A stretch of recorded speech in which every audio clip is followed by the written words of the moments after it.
We already knew this, but we're going to get a new CFP in college football. So let's get it here at the Voice of College Football. Appreciate you stopping by for the best in discussion, debate, and analysis.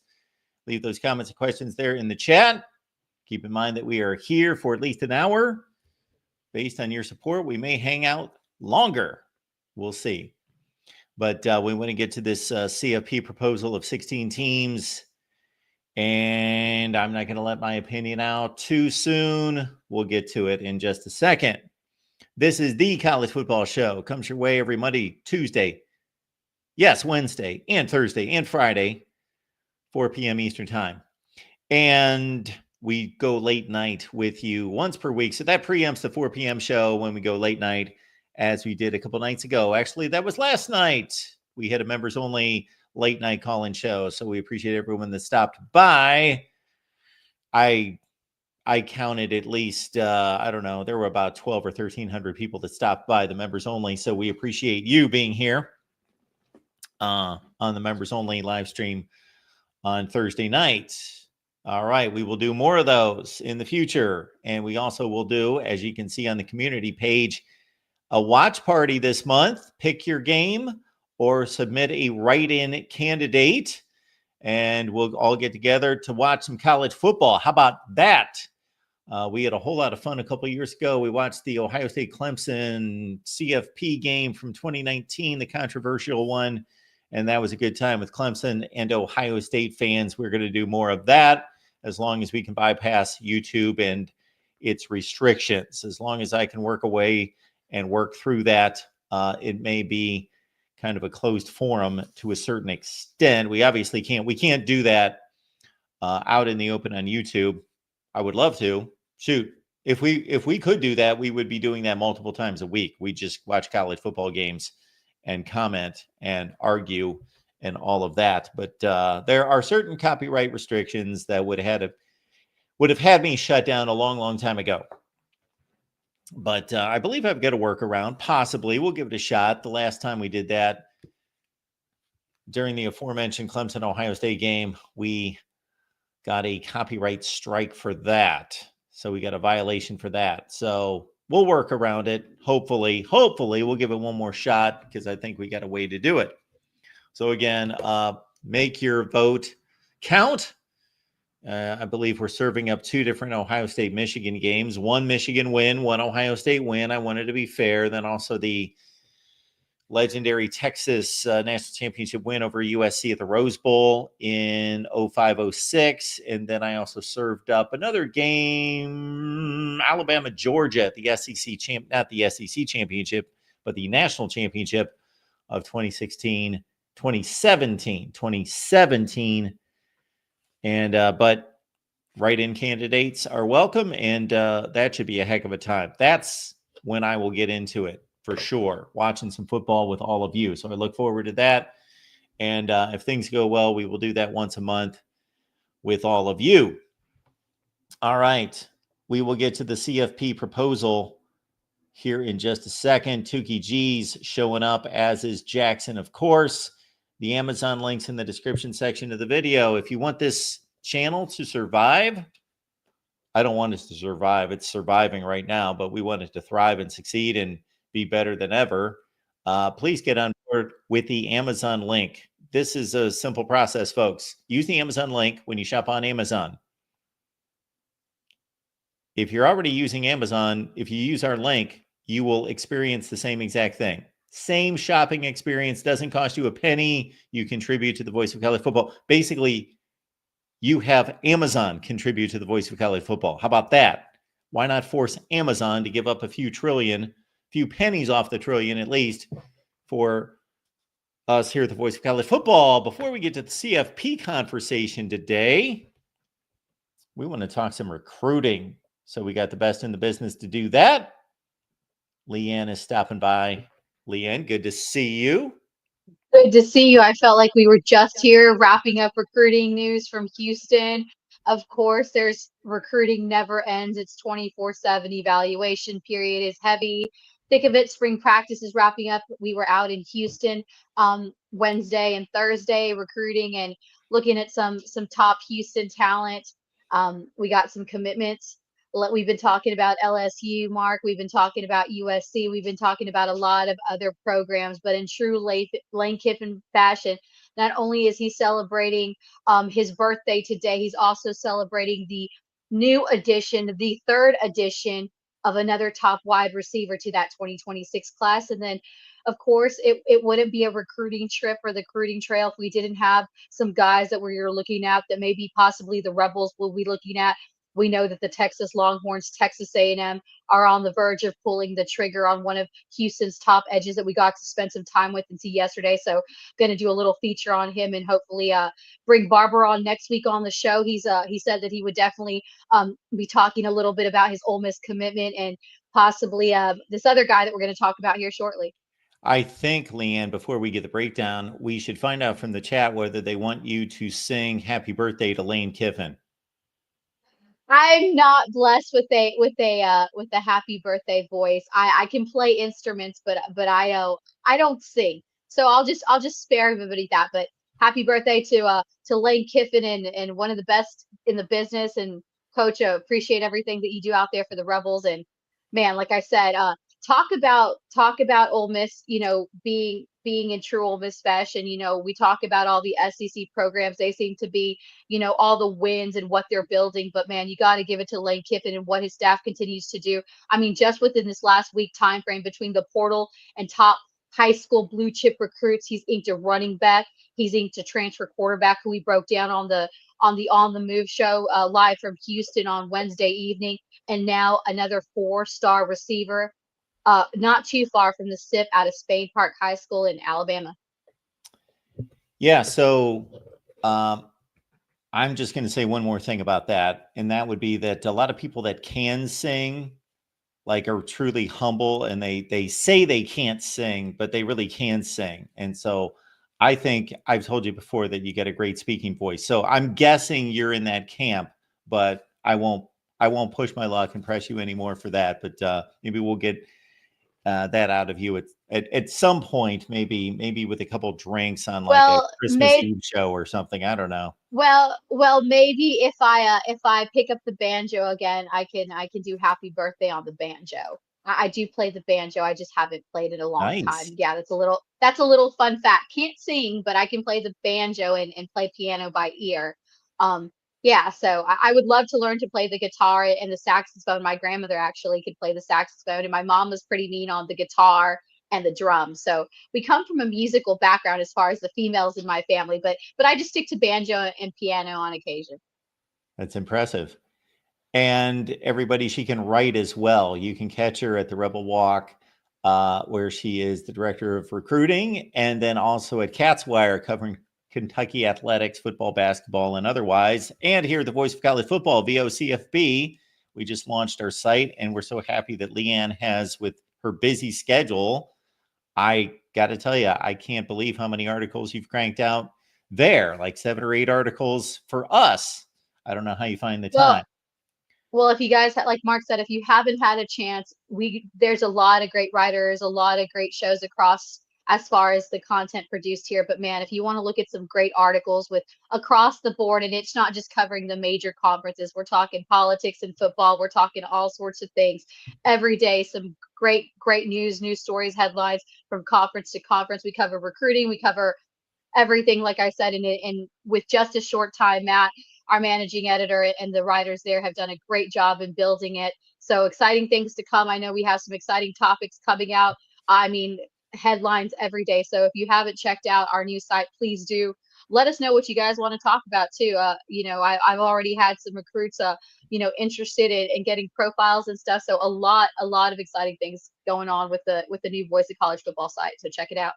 Jackson, thank you so much, as always, for leaving the link there in the chat, so it makes it easy for you to find vocfb.com. Again, the link is right there in the chat. Check out Leanne's latest work and everyone else, Matt Zemek and the rest of the staff that is doing such a fantastic job for us here at the Voice of College Football.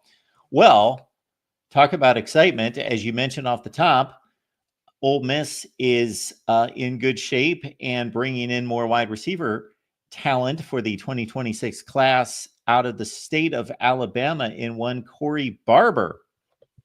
Corey Barber is a name, Mark, that you and I have talked about on the Ole Miss show. We've mentioned him a little bit on the move.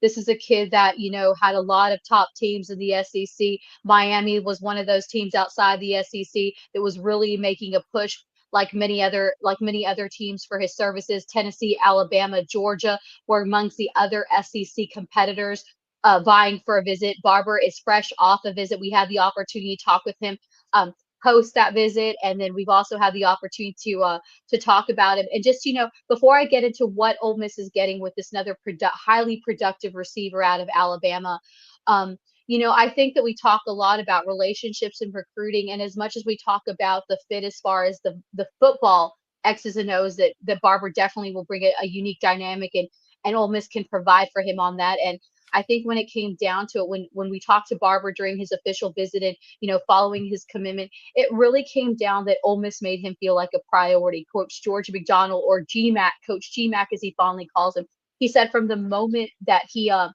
put down the offer, he's really just stuck with them. We know all the time we talk about, Mark, on our On the Move show, the dominoes fall, the things constantly change in recruiting. So often, even in the high profile recruitments, we see that sometimes there can be a de-escalation of how programs approach, but this was not the case in Ole Miss. And I really think that, aside from all the other things that we're about to talk about, the football X's and O that really enticed Barber to settle down his commitment, because again, this was a kid who was going to take officials to Tennessee, Georgia, Alabama. I mean, we're talking some top 10 contenders, and of course we know what Mario Cristobal is trying to build out there with that wide receiver room, and the kind of bankroll that Miami is willing to put up for some of these young guys as far as NIL. So of course, when it was all said and done, Lane Kiffin relationships, George McDonald, all made the difference, because from start to finish, even when these other guys came in, like Alabama, Tennessee, recruiting him heavy, bringing him heavy offers, Ole Miss stayed steadfast, and they came out ahead in this race for the 6'1", 182-pounder, first team All-State. He currently stands as the number 46 overall wide receiver, Mark. He is the number 13th player to come out of Alabama in this 2026 recruiting cycle. Like I said, he had an offer sheet that most would be envious of. And it's been building from the jump. Alabama, Tennessee, Georgia, and of course Miami were the ones it really came down to when it was all said and done. You know, we say that everybody checks their own boxes. Every recruit has their own set of boxes criteria. But for him, on his April visit, when he visited Ole Miss and when he was, looking at some of these other schools, he said that first of all, he was really looking for a program, Mark, that had great coaching, a staff that would be able to develop him, and an offense that was a great fit for him. And, finally, a great community and culture. And that sounds just right up Ole Miss's alley. And they definitely won out on that one. Again, like I said, George McDonald, Lane Kiffin, the Rebels never let up. And that's one thing that Barber really expressed from his pre-commitment visit to his commitment, that he said that there's a genuine love. And he talked specifically about Coach George McDonald, or like I said, as he calls him, Coach GMAC. He said that Coach GMAC daily talks with him daily, and anytime he's in town, and he's always treated him a priority. That never changes. That statement of being a priority, we know that in this day and age of recruiting, the words of being a priority versus the actions. And I think for Barber, he really felt like Ole Miss made him a priority through their actions. They showed him time and time again. So this, I really think, despite all the other things that Ole Miss can offer, I really believe that the relationships, the consistency across the board in recruiting him and making him feel wanted was really what was the determining factor, aside from, obviously the development and other things that Lane Kiffin, Charlie Weiss, George McDonald are known when it comes to developing a young wide receiver like Corey Barber. But let's get down to the breakdown. We got some of his film coming up here, and I need to do a little bit of a breakdown. I've watched plenty of his film.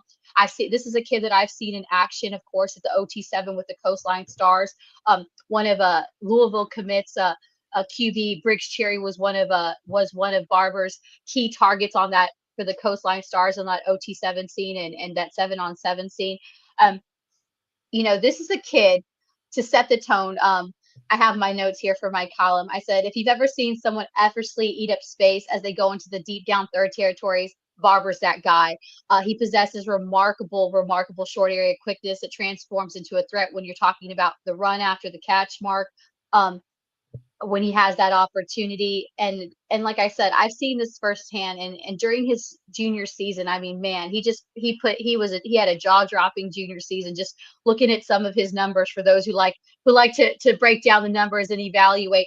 He had over 70 catches for nearly 1,500 yards and racked up 20 touchdowns just in his junior campaign. A lot of high ceilings with this kid. Again, those numbers are impressive, but another impressive thing we talk about is, the athletic background outside football. This is another kid who's made track a part of his regiment, and it definitely shows when he's running routes. He's clocked a lot of strong times, in track during that 100-meter dash, where he's really proved that his speed isn't for show. This is a kid that doesn't just have flashes of speed at just the right moments. He's a speedy guy across the board all the time. And I think that that's just going to make him even a more threat in the red zone. Like I said, whether this kid is operating from the slot mark or stretching out the field, he brings versatility to whatever offensive scheme that he's going to be a part. And no doubt he's going to be that wide receiver for the future of Ole Miss for this 2026 class. Of course, we talk about all the highlights, the good. I'm that analyst likes to see the kids positives. I think one of the biggest things that I see with Barber that I don't think is going to be a problem, but it's just with growing pains. And I think as he develops and as he, transitions to his senior year, and then, when we get him signed down to Ole Miss, I think that it's going to improve. But one of the biggest things I saw that maybe, were the flashes of some wasted motion. But again, that's not one of those deal breakers for me, because again, I think that while he's had some flashes on his tape, and when I've seen him on person where he's had wasted motion at breakout times, I still believe that his exceptional route running is impeccable. It is extremely sky high, and he's just got a natural explosive, and he's just extremely athletic and naturally gifted. I think that really outweighs those times where we've seen him in his film and in person, with wasted motion and everything. But again, I think that this is a kid that you can really build upon. I think the evolution of his talent going into his senior year is extremely promising. So again, another huge win for Ole Miss. And like I said, every kid checks his own boxes. But talked with Corey just a little bit ago. Like I said, he's gonna hopefully come on to the Ole Miss Live or to our On the Move show next week. He is in the middle of class, but he was, I was of course talking to him for our Rebel Walk column, and he shared with us that he chose Ole Miss based on how well that he could fit their overall offensive scheme and their genuine interest for him as a player. Again, going back to Coach George McDonald, he said since the first day they offered me, Coach McDonald and the staff have continued to show me that I'm a priority. Receivers do well at Ole Miss, and it's very explosive offense, he added. And I believe that they finished as one of the top offenses in the country last season. He praised Coach Kiffin and Charlie Weiss for what they can do as far as developing talent at the wide receiver.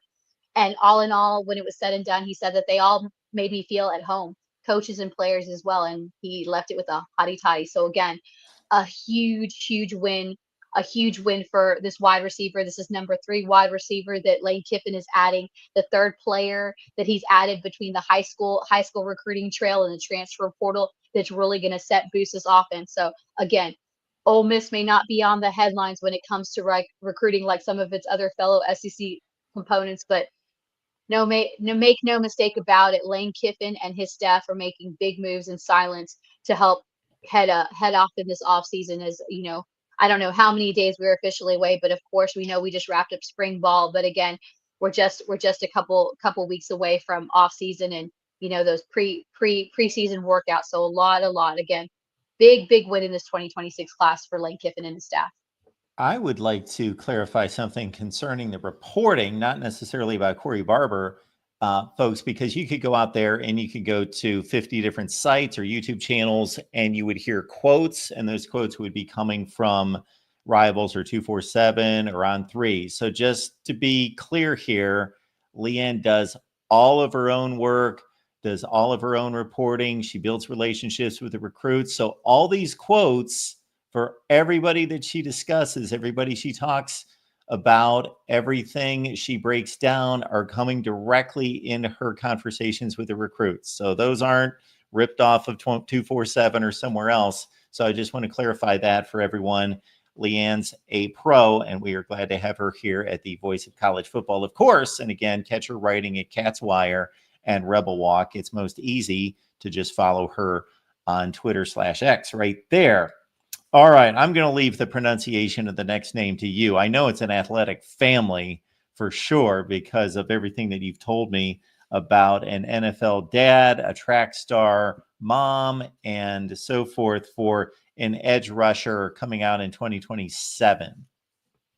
Well, a lot of schools across the country are wrapping up that high school spring ball. So, of course, we know evaluation period, and it's a great time to see players, how they have evolved from the fall season, what kind of weight, where they are, what kind of stand. This is a kid that I've had the opportunity to watch from some time. And I know that we think that 2027 seems so far off, but when you're thinking about recruiting, Mark, you got to get on the jump. And this is a kid that I'm telling you, he's going to be something special.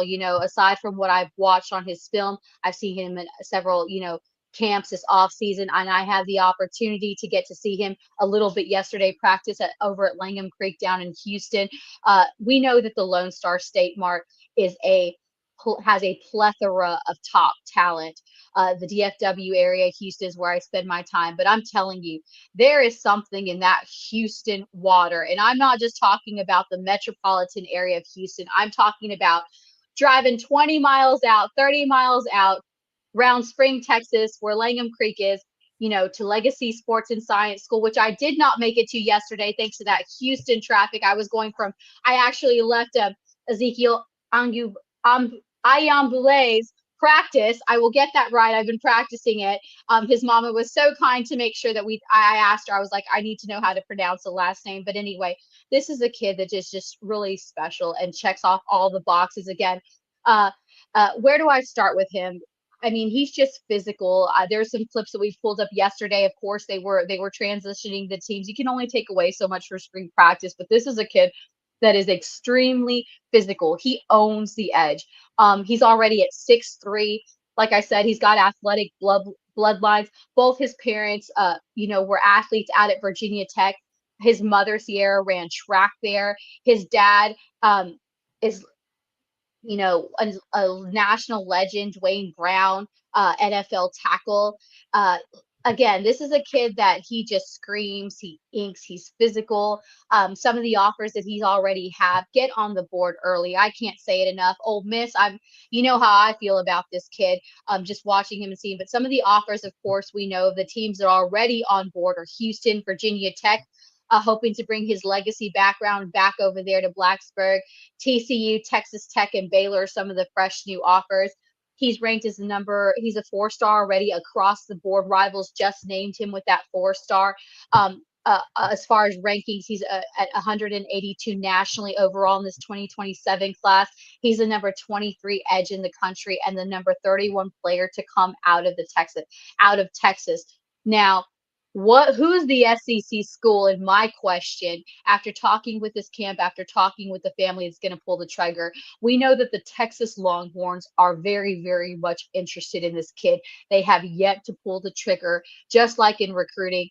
And it's always interesting to see, the dynamics of them. We know that Texas A&M is showing some interest. We know that Alabama is also extremely interested, but no one has yet to pull the trigger. We know that Ezekiel shared that he's going to be camping with the Longhorns in June and also be heading out to Alabama, hoping to get an offer. Hopefully that offer will come sooner and later. I know that a lot of these programs, they want to see him in the flesh, and I can understand that. Tape does not do this kid justice.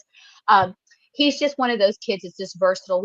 That's a phrase that I use often when I talk about recruits, but this is just really a kid that can change the course of the game.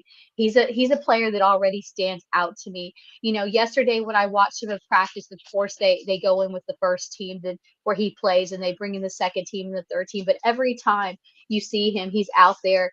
That he really impresses me is that he's a student of the game. He's talking with the coaches. He's trying to be better even off the field already early on. So he just has that mentality, that dog mentality. But going back to when you watch him as a lineman, he's one of those guys that is just, like I said, physical, towering already at 6'3". But for me, he defies already those laws of physics that you find in football. Yes, there are physics laws in football. you can talk about that. I think that when I've seen him, he just glides effortlessly across the line mark, and he's just really tuned in. He adapts really well with his agility, whether he's anchoring down in the trenches, exploding off the edge like a coiled spring is the best analogy that I can kind of use. He's just got exceptional talent with this match, with this raw strength. Um, like I said, his ability to hone in and follow through. And one of those clips, I don't know if we brought it up during practice. I mean, he made his assignment. Then he was going around. He sees the quarterback. He sees the receiver get loose, and he was even trying after he made his assignment to go after him. This is a kid that he stands on business, as I like to say. He is disruptive force that leaves opposing offenses scrambling and coaches rethinking their game plans. And this is a kid that I've seen in a small different area, but every time that I've seen him, whether it's practicing with his team, whether it's out at these camps, or whether it's playing in big games like this in Texas, this kid is disruptive. He's going to make an offense be on his toes, and like I said, he's going to make a coach rethink their game plan when it comes to how are they going to defend him in the trenches. Just kind of to set the stage, you know, looking at it from a writer's perspective, from a scout's perspective, he's a thrill to watch. He's a guy who can dart through blockers, and his presence is felt at every snap. He's unstoppable. He wreaks havoc. And any play or player that dares to come across him, it's going to scream trouble, because just the way his ability to tackle, hit, sack, not only showcase his strengths and his ability and his skill, he just ignites that fire. And what you got to love about that fire that he ignites through his skill set, it resonates and it brings the team to fire on that defense. Again, this, like I said, so if you have the opportunity, coaches, to go see this kid out in Langham Creek, make some time, because like I said, this is going to be an incredible talent in Ezekiel Ayangbile. He has got high ceilings, Mark, and he already looks to fit so many flashes of things you want in a defensive lineman. He's extremely versatile. He's going to line up, whether he's lining up inside, he's ready to overpower opponents. Whether he's taking someone down on the edge, hunting down quarterbacks. He's just got relentless determination, and he's exciting to watch on the field. And like I said, this is going to be someone that I think that is going to be on the rise. And again, we know that Texas, we know that Alabama is lurking to pull that trigger. So if you're looking for a faster 40 time, I get it. But the other boxes that you look for in a defensive lineman, he's checking up already. And again, he's a student of the game. This is a kid that's extremely coachable. So match that with the skill set that I've tried so eloquently in my writer's sense to just set the tone, because I feel like it's really hard for me to sit up here and break it down like a football analyst using all the terms. Mark and I always talk about that. But I always look back to the headline of the Four Horsemen in Notre Dame, just how back then how you set the tone. So I want to set the tone in describing his talent, because I want you to be able to look at this kid and imagine what he's doing on the field, because that's what translates, and that's what I see. Again, he's a chaos maker, defensive player that is on the rise. And so, like I said, Langham Creek Edge 2027, Ezekiel Ayangbile is somebody that's going to be on the rise. So whoever's waiting to pull that trigger, you better get on board quick, because you're about to be in a long line of suitors. So it's going to be interesting to see which SEC school is it going to be. Is it going to be the Texas schools, or is it going to be Alabama coming to poach one out of their backyard? We'll wait and see, but I definitely think the future is bright. And we actually will be out again next week in Houston, catching his spring game and some others. So it's a lot of exciting things going on. But again, Corey Barber inks it, another 4-star wide receiver for Lane Kiffin this 2026 class. And of course, the next man up, a guy that we've scouted and definitely want you guys to pay attention to across the board, 2027 edge out of Langham Creek out in Houston, Ezekiel Ayangbile. Ezekiel Ayangbile. I think I took your lead, Leanne. I think I got it. Everybody, don't try to spell it, but remember the name. 2027 edge off the edge, of course, Ezekiel Ayangbile out of Houston, Texas, Langham High School. And Leanne is a fan and very impressed and touting this kid as a big-time player at the next level in a couple of years. All right, Leanne, appreciate you being here. We want to remind everyone that we get together with Leanne each and every Wednesday night, 8:30 Eastern. We take your calls. We talk recruiting in the transfer portal and really anything college football, but specifically, of course, recruiting in the transfer portal. 8:30 Eastern, 7:30 Central, Wednesday night with Leanne and myself right here at the Voice of College Football. Leanne will be reading all your articles, keeping up with your scouting reports all week here.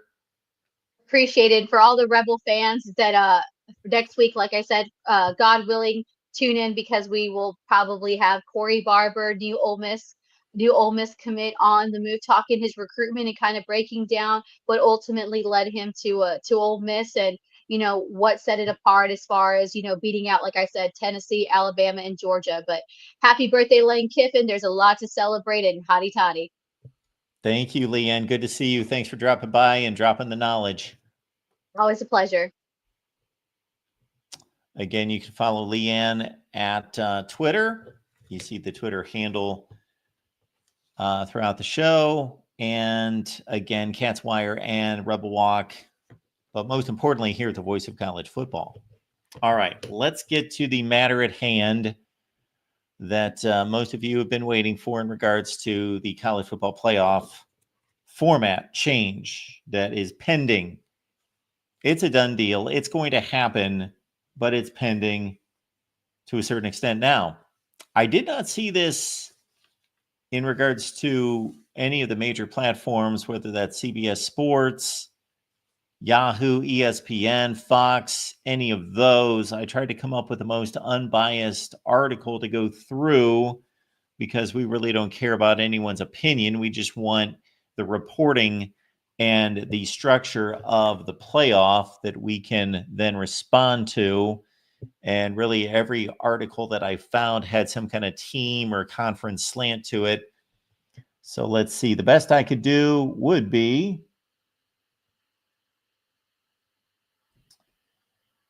this article coming down from Touchdown Wire. So let's get through it and let's figure out what we are most likely in store for coming up in probably 2026.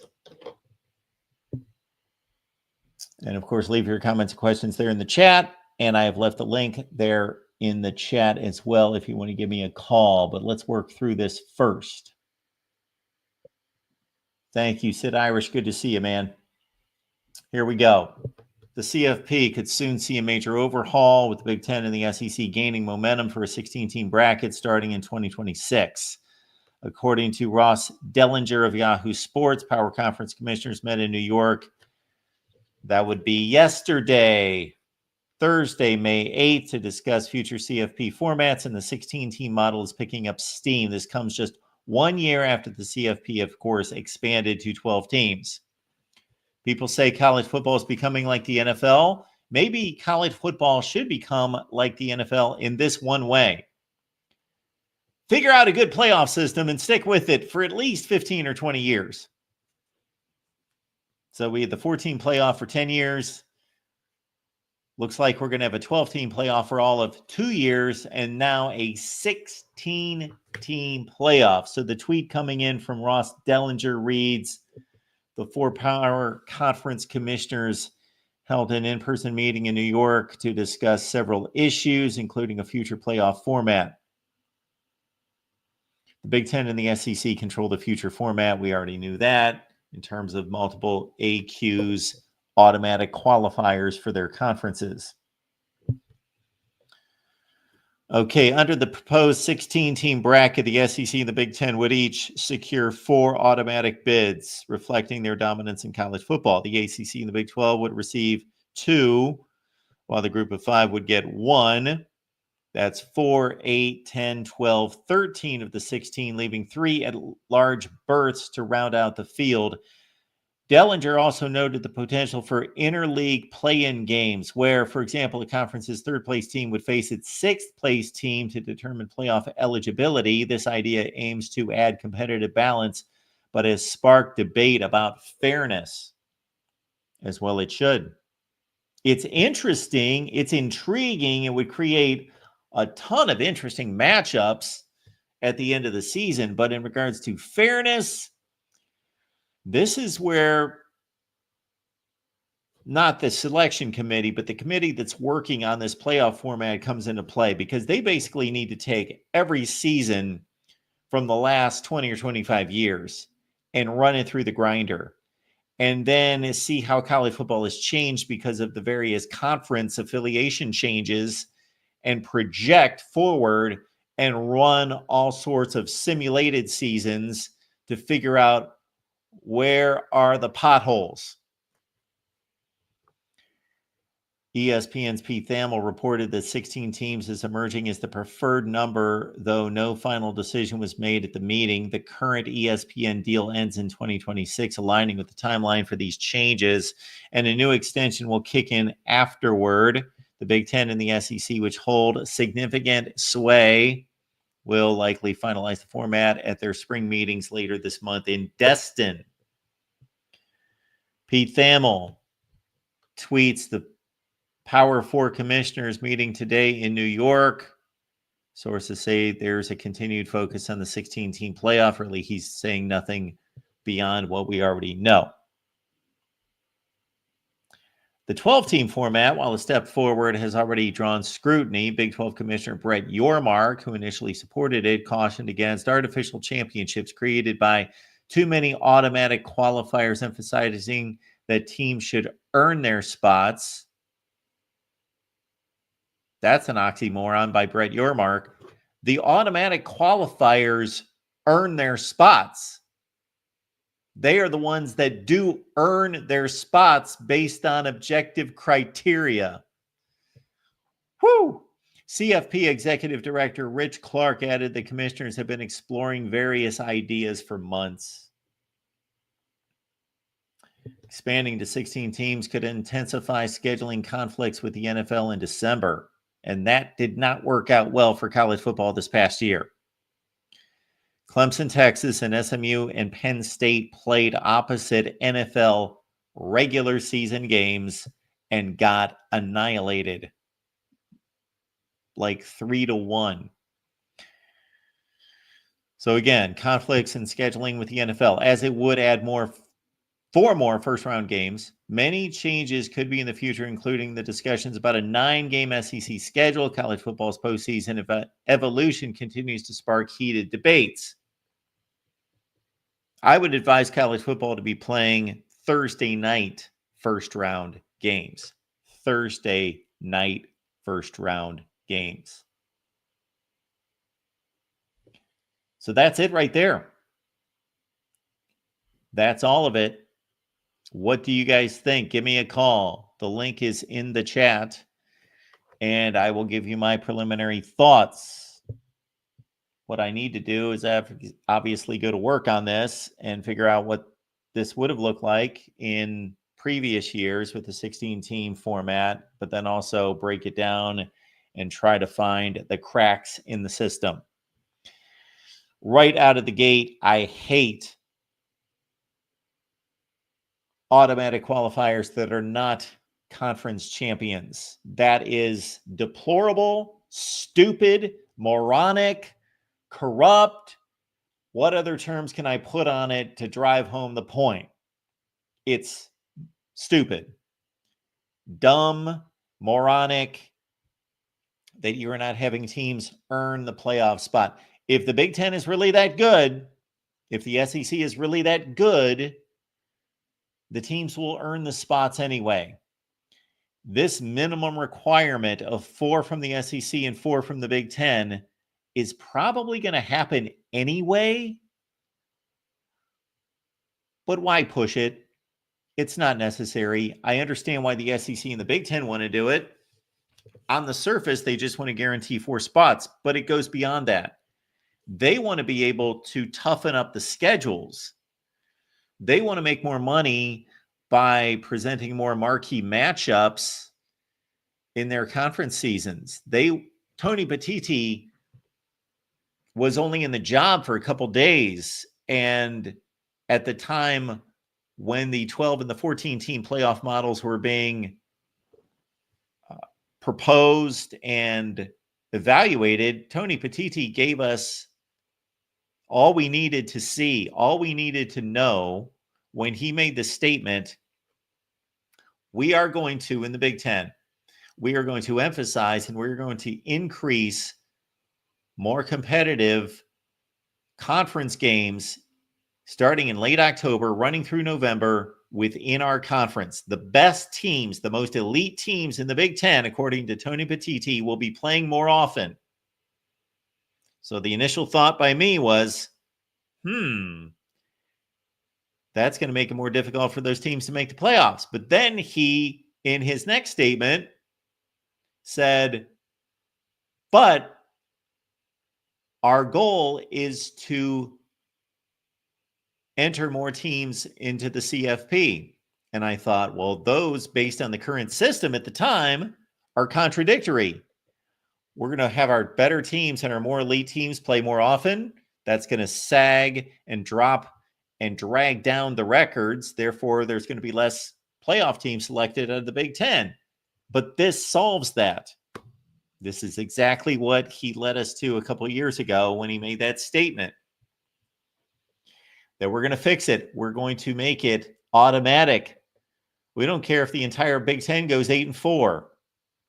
If the entire conference, everybody in the conference goes 5-4 or 4-5, and then lose some non-conference games, and the top 4 teams in the Big Ten, this is not going to happen, but it's mathematically possible. The 4 top teams in the Big Ten all go 8-4. And somebody wins a conference championship game, obviously, they're 9-4. They're still going to get 4 teams in, regardless of how good the teams are in the Big Ten. And, of course, just duplicate this for the SEC. I'm talking about the SEC as well, but I'm just using the Big Ten as an example since Tony Petitti is on record as giving us the foreshadowing of this effort, this push by the SEC and the Big Ten. Then it doesn't matter how good your teams do. If you're the Big Ten, lose all your non-conference games. Play tougher non-conference games and make more money. You don't want to lose them. It's not a good look, but lose them and still make the playoff. I want these teams to earn playoff spots. I want these conferences, the teams themselves are basically going to earn the spots. I want the conferences to earn the spots. I want the conferences to earn the spots. And this is not a format that requires that. This is a format that appeases the Big Ten and the SEC and allows them to, which is a good thing, play tougher games in conference and out of conference and not be penalized for losses.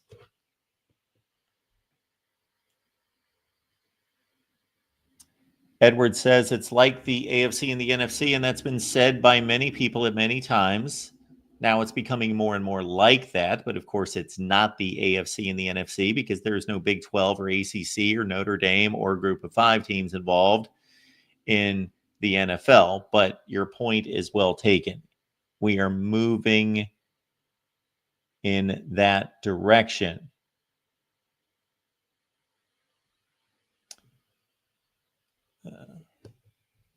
Joe Long is commenting back to somebody concerning something probably about the Ohio State season in 2020 during COVID.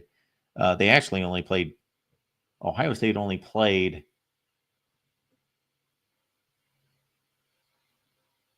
Ohio State only played 5 games in the regular season. They went 5-0. They beat Northwestern in the Big Ten championship game to go to 6-0. They beat Clemson in the playoff to go to 7-0. They lost to Bama to finish 7-1. 5 regular season games is all Ohio State played that year. Was that fair? No, but it was a screwed up season. It was a screwed up season. It's an anomaly. They showed in the games that they did play that they were worthy of going to a playoff, but not the best situation. Jim says, I don't want to see marquee non-conference games diminished. So if I'm reading the tea leaves correctly, Jim, they are going to be diminished, but there's going to be more of them because there's going to be little fear that they impact the college football playoff selections. And if the Big Ten already gets 4 in, and I'm going to trying to figure out, I always have to size up, okay, how do I attack these matters, these issues, in regards to showing what would have happened in the past, projecting the future, tearing apart the invalid nature of whatever the issue is in terms of this 16-team playoff. And the obvious one is these automatic entries given to the Big Ten and the SEC and even the ACC and the Big 12, but they're only given 2. What if it so happens that the Big 12 and the ACC win 80% of their non-conference games against the Big 10 and the SEC? Let's see this.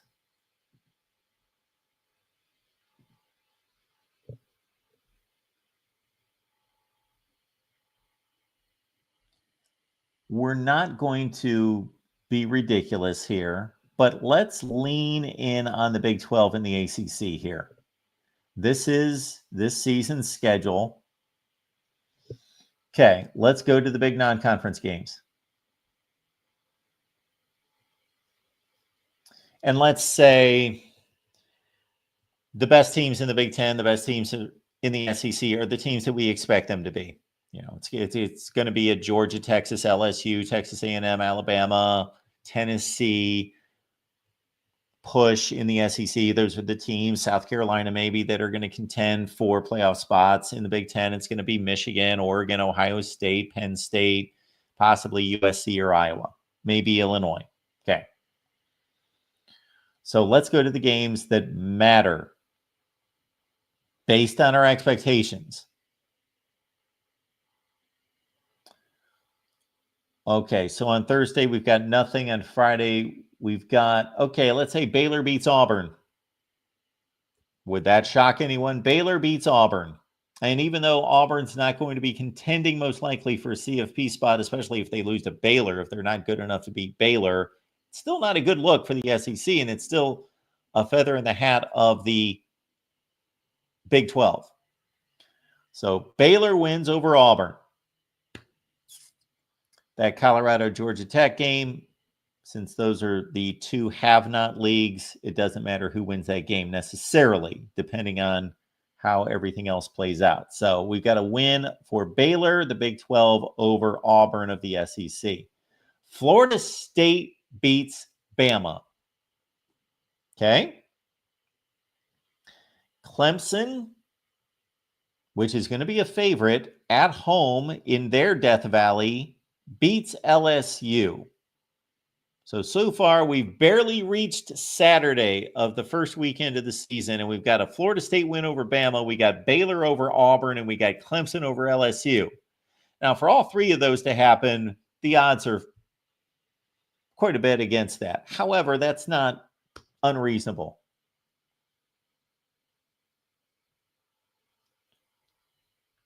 Could Syracuse beat Tennessee with an inexperienced quarterback for Tennessee taking on Syracuse, who just picked up Steve Angeli to most likely be the starter, unless it's Ricky Collins? Let's say 3 out of those 4 swing toward the ACC and the Big 12. Syracuse at home against Tennessee. They're going to be a substantial underdog, but not going to surprise me if they pull off the win.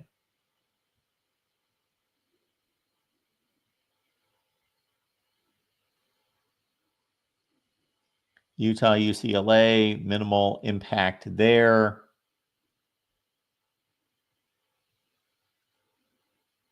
And again, I'm looking for the ACC and the Big 12 against the Big 10 and the SEC. I'm not looking for Big 10 SEC matchups. I'm looking for the little guys against the big boys. So I've got a reasonable 3-1 edge by the Big 12 and the ACC over the Big 10 and the SEC at this point. Okay, now we head into those Sunday games Virginia Tech, South Carolina. That would be a huge win for the ACC, of course, and they're playing at home. Miami, Notre Dame, forget it, doesn't matter. But let's say Miami beats Notre Dame. That's a good win for the ACC, even though it's not against the SEC or the Big Ten. Virginia Tech, South Carolina. Man, the ACC gets that one. Now let's go into week 2. You understand what I'm doing here, folks?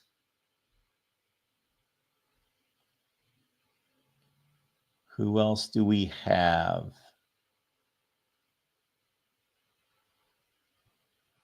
Arizona State should beat Mississippi State. No big factor there, but it's a Big 12 win over the SEC. If Kansas went to Missouri and won, nice win for the Big 12.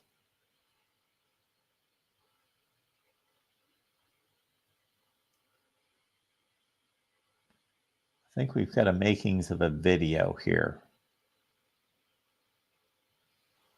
Iowa State beats Iowa, and Iowa has a good season in the Big Ten after losing to Iowa State. Now, let's not push it. Oklahoma State winning at Oregon. I don't think any of us see that happening. Duke could beat Illinois. Duke could beat Illinois. No, Illinois has got more starters back than anyone in the Big Ten, including quarterback Luke Altmaier. A lot of all Big Ten players on that team, but it's at Duke.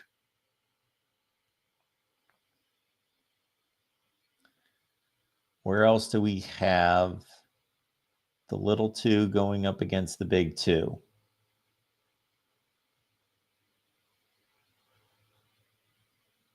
This is week 2.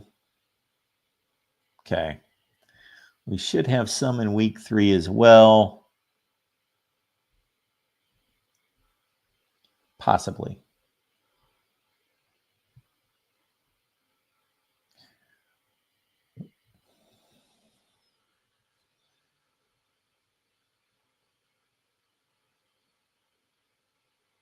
That might be it. That might pretty much be it for the big non-conference games. Yeah, so at this point in the season,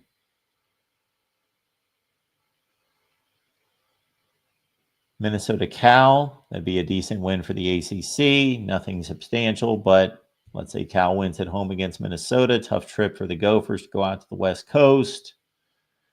Again, I don't think that moves the needle.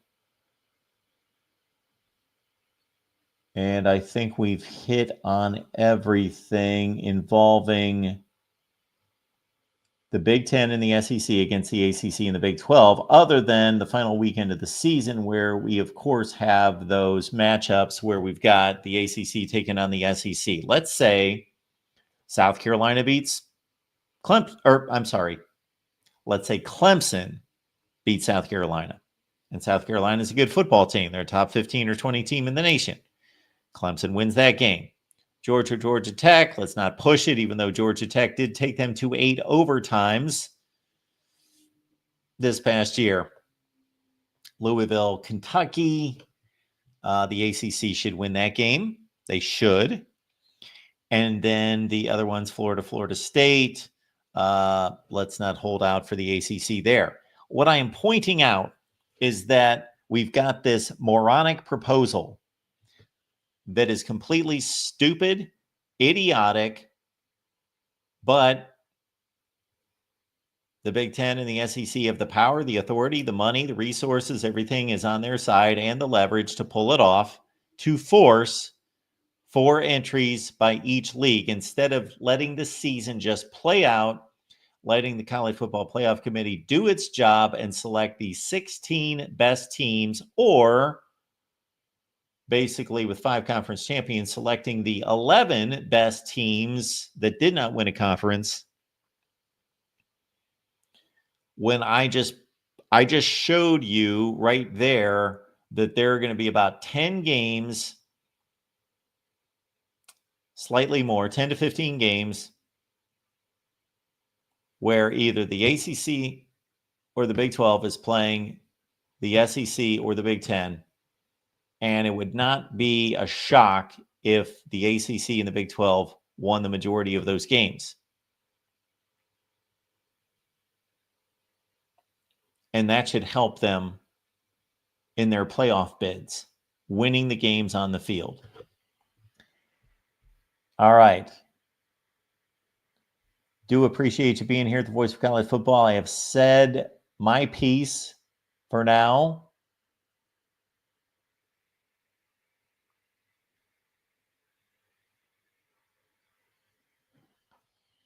And again, we did have a couple callers on the line. Unfortunately, they dropped off. So do appreciate you being here at the Voice of College Football. I got to go to work on this in some fashion. A lot of story angles here to tackle. In the meantime, while you're waiting for my videos to be released, order this gem, Disputed National Champions. Grab the link down below, or you can just go on Amazon and order it there. Disputed National Champions, right here at the Voice of College Football. You will enjoy, especially with all this upheaval concerning the playoff system. I guess I'm going to have to write another book. I'm going to have to do a revised version of 1990s with a 16-team playoff field. I should produce about 15 videos on that right now because I've got all sorts of ideas attacking this 16-team playoff, and we'll do that. In the meantime, again, grab the book. I have not received one negative comment about this book, and so I thank you. Thank you so much for the positive feedback. Disputed National Champions, the link's in the description section, or you just go to Amazon and search Disputed National Champions. All right. The Amazon link's in the description section of all the videos. And again, please join us on vocfb.com. Make yourself an account there. Just log in. You can go into the forums, talk college football there, vocfb.com. And meanwhile, I'm going to kind of dive into the 16-team playoff. Why don't we do that? Better than sitting here, I think, would be for me to get to work on this playoff deal. Minnie, thank you so much for the support. And Minnie, I got to thank you because it's pretty obvious that because of you, some other people have bought the book that you're in connection with there over in Husker Land. So, Jim, thanks for being here. And I will be back. Let's see. This is a Friday. Ooh, I got some time off. Nice. Well, if something hits me over the weekend, you may see me. Otherwise, we'll see you here Monday at 4 p.m. Eastern time. We got some great guests lined up for next week. Yes, we do. We got Nathan Brown from College Football Mafia and Kevin McGuffey from Last Word on College Football. Talk to Brad Crawford as well. And a few other people out there that we're going to drag in here, Steve Dace and others, to talk college football. Thank you, 79 Jed Buck. Good to see all of you. Thank you so much for your support. And again, vote for the watch party. Go to the community page. I served up 4 games. Write-in votes count as well if you want to see another game. And we are going to get together this month to watch a college football game from the recent past, an instant classic of sorts, a recent classic. Give us a vote, and we'll get together and watch some college football together right here at the Voice of College Football. Have a great weekend.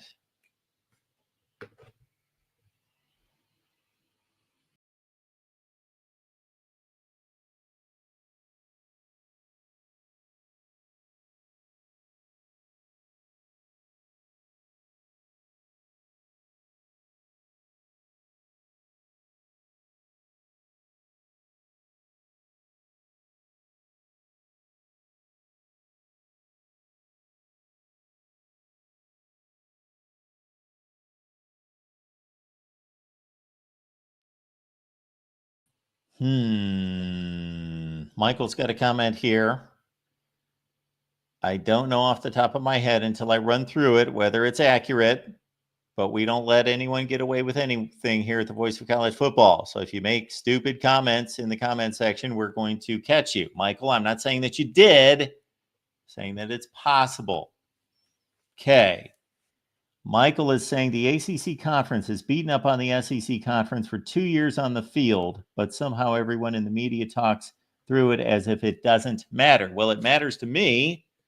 I don't necessarily know if that statement is accurate. Okay, this past season,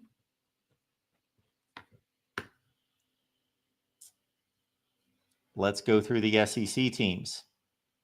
Oklahoma did not play anyone in the ACC. Texas played Clemson. They won. That's 1 for the SEC, 0 for the ACC. Alabama did not play anyone out of the ACC. Auburn lost to Cal. That's a bad loss for the SEC, 1-1. Texas A&M did not play anyone in the ACC. LSU did not play anyone in the ACC. Mississippi State did not. Ole Miss beat Wake Forest. That's 2-1 SEC. Arkansas did not play anyone in the ACC. That takes care of the former SEC Western Division. All right, Georgia beat Georgia Tech. That's 3-1. Georgia blasted Clemson by 31 points. That's 4-1 SEC. Florida pounded Florida State, 31-11? Was that my final score?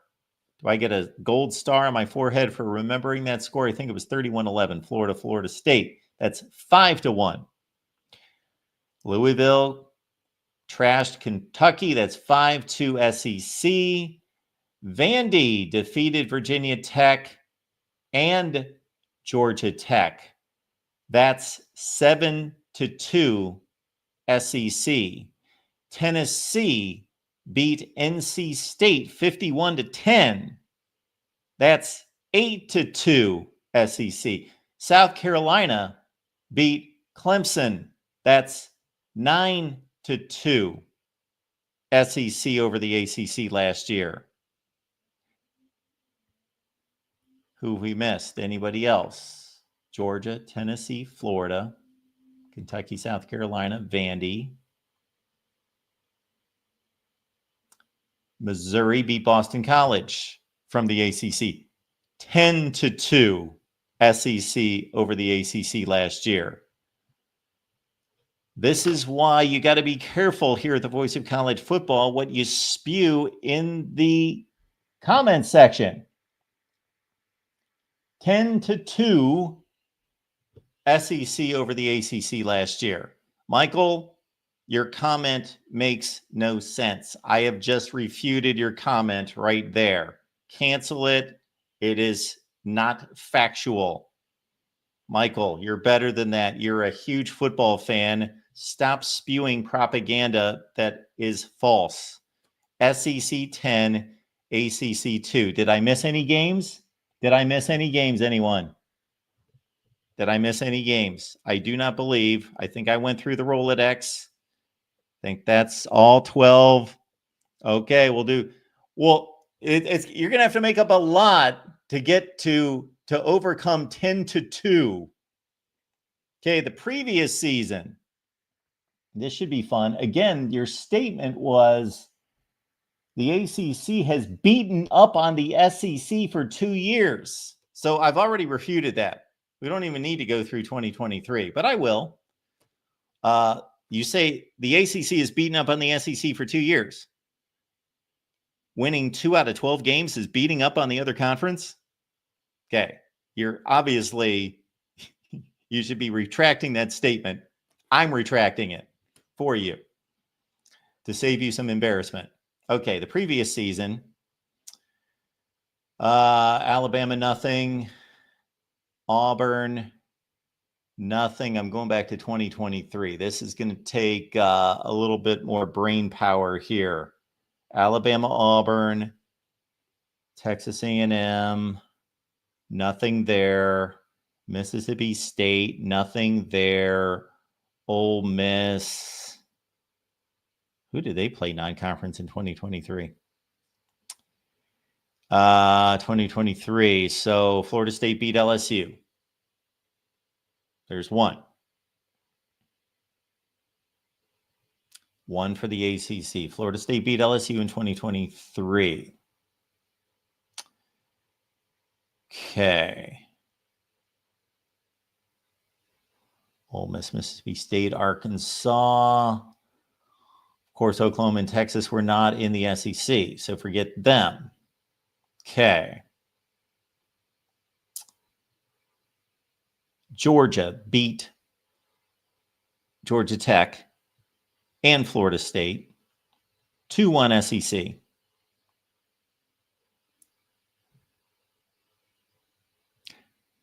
Tennessee.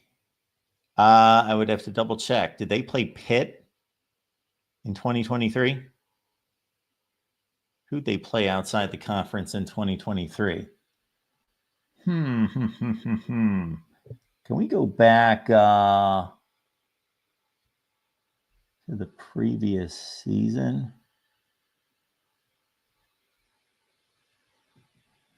Because, yeah, I could rack my brain and get this for 2023, but let's not do that. I don't know if I can go back to... Let's do it this way. We'll get this right. Okay, we're going to go through every team in the SEC for 2023.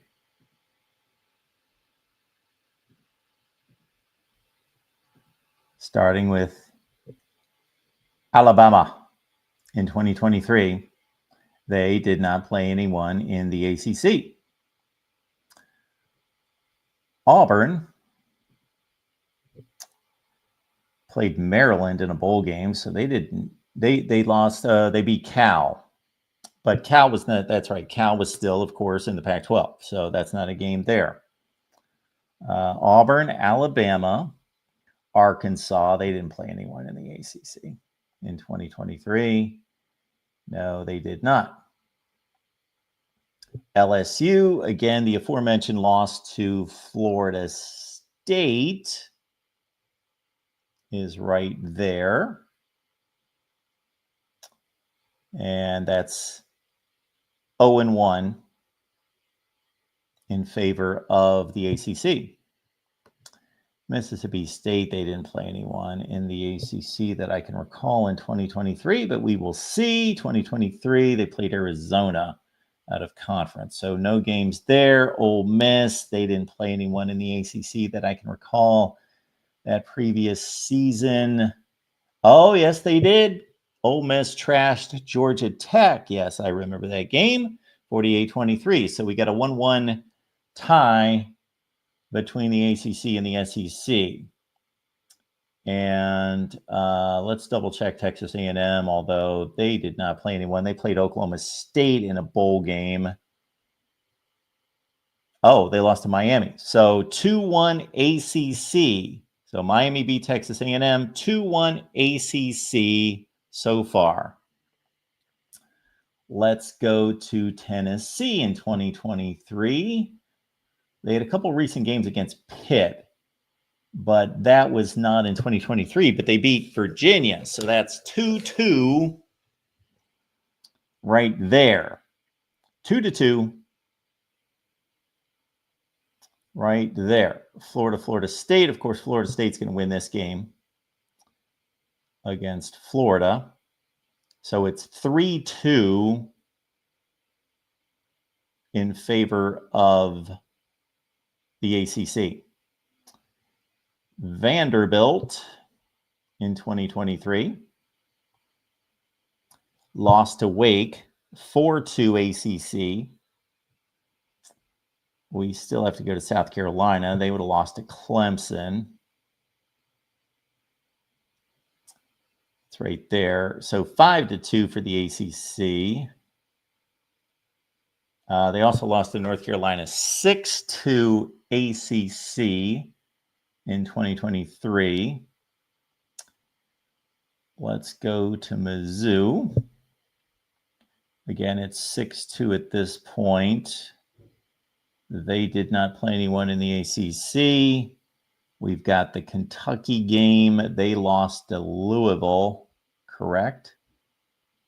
Yes. Wait a minute. 6-2. No, they beat Louisville. And they lost to Clemson. So we're at 7-3 ACC. And we still have to pick up Georgia, 7-3, which annihilated Florida State and beat Georgia Tech. And now we're at 7-5. We've hit everyone, correct? Tennessee, Georgia, Florida, Vandy, Kentucky, South Carolina out of the old SEC Western Division. Yes, 7-5 ACC the previous season. So your total is SEC 15, ACC 9. So that is not bogus reporting by the media, Michael. That is bogus reporting by you. That is completely false. Completely false. All right. Just again, be careful what you say here at the Voice of College Football, because if you spew out nonsense, I'm going to catch you on it. All right. Appreciate you being here. We will see you on Monday, if not sooner.